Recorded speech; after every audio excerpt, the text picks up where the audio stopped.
Today's advanced move is a shoulder mount inversion, and you want to be very comfortable with a shoulder mount split hold. So hopefully you've taken a look at some of the conditioning exercises, and what you want to be able to do before you even consider inverting is being able to hold your shoulder mount in a split hold like this. Okay? You want to make sure that your abdominals, your arms, your back, your entire body is ready to just hold yourself in that position, because then inverting will be safe and it'll be easy. So if you're not there yet, I want to review your shoulder mount exercises so you can build the strength and the confidence on the pole to do your invert.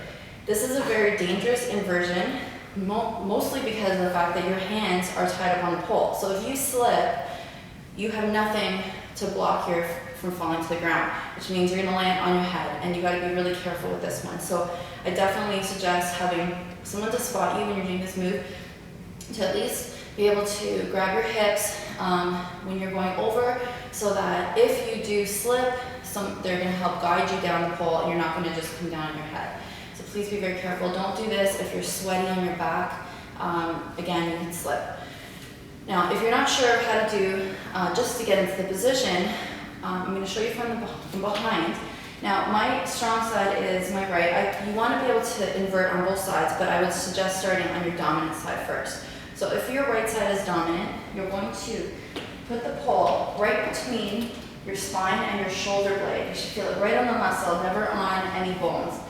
The next thing you're going to do is, if you're on the right side, is take your right hand and cup it pretty much eye level, so that if you can see, my forearm is parallel to the ground, okay? And my thumb is with my fingers. So I'm not gripping the pole this way with my thumb opposing my fingers, but it's on the same side. I want to think of pulling my shoulder into the pole, okay? So I'm here, then my other hand is going to come up a little bit higher, and it's a little different for everybody, so you find what feels best for you, whether higher or lower, but that hand is almost pulling down on the pole, okay?